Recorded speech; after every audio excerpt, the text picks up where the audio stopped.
Good morning. Welcome to another edition of Take 5. It is Tuesday, April 19th, 2011.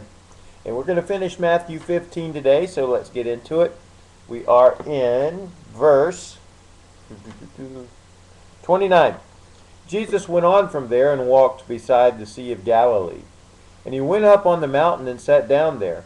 And great crowds came to him, bringing with him the lame, the blind, the crippled, the mute, and many others, and they put him at his feet, and he healed them. So that the crowd wondered when they saw the mute speaking, the crippled healthy, the lame walking, and the blind seeing, and they glorified the God of Israel.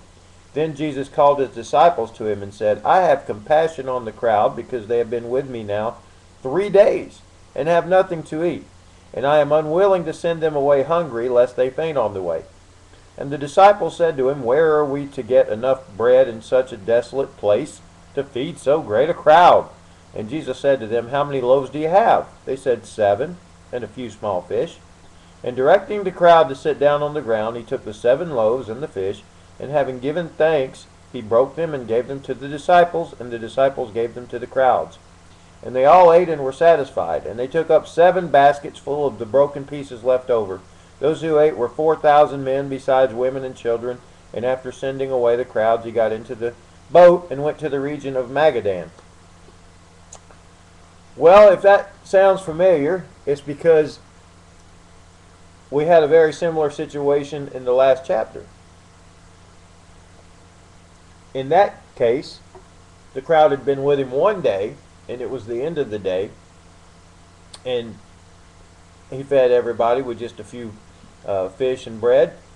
And there were 5,000 men, and probably 10,000 total, we said, with the women and children. Well, here he's been doing a lot of healing, not so much teaching, but a lot of healing.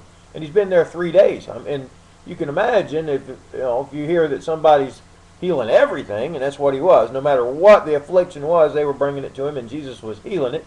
Best doctor ever, miraculous healing. That he would draw a crowd, and he certainly did. And so now he had a crowd of not quite as big as he had last chapter, but pretty close. So we got 4,000 men, besides women and children, so probably about 8,000, just guessing. Could be way more. Don't know how many children or how many women. But anyway, it's amazing, isn't it? The disciples say, where are we going to get the food? You know, they forgot, I guess, what they had just done in the last chapter. They had fed a crowd of 10,000. Now they got to feed a crowd of 8,000. Where are we going to get the food? And, of course, they got a little bit of bread and a little bit of fish, and they feed everybody, and they got 7 baskets left over this time. Now, I'm not sure of the significance of the 7. Last time, they picked up 12, one for each of them. But it just shows you, doesn't it, how quickly we forget.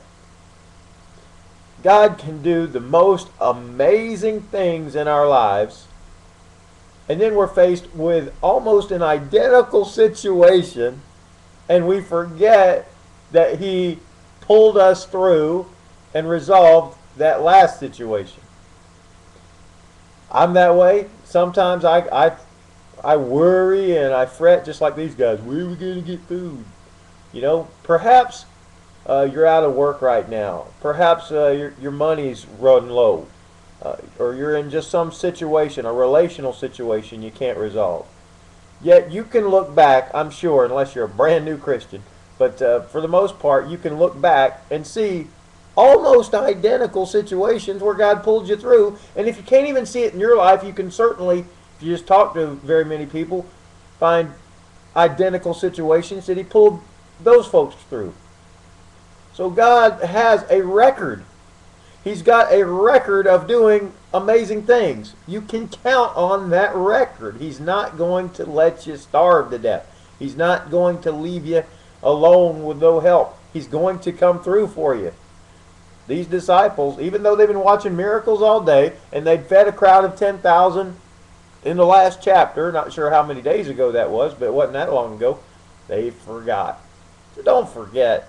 You know, it may look bleak, it may look impossible. God's already done similar things, I'm sure, in your life. Isn't that cool? I think it is. Hey, come back tomorrow. We got those rascally Pharisees and Sadducees Jesus has to deal with again. Well, I've had to deal with some myself too. Hey, on the next edition of Take 5.